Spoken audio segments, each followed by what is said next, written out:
Myanmar kok. Mi godhog ya apa? Ya apa ya? 3-1 menang. Sing nglebokno sapa?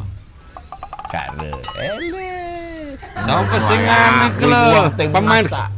Pemain sing di melok Bali saiki Jan Repen.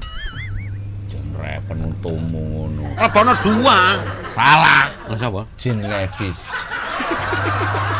Jen Blubru.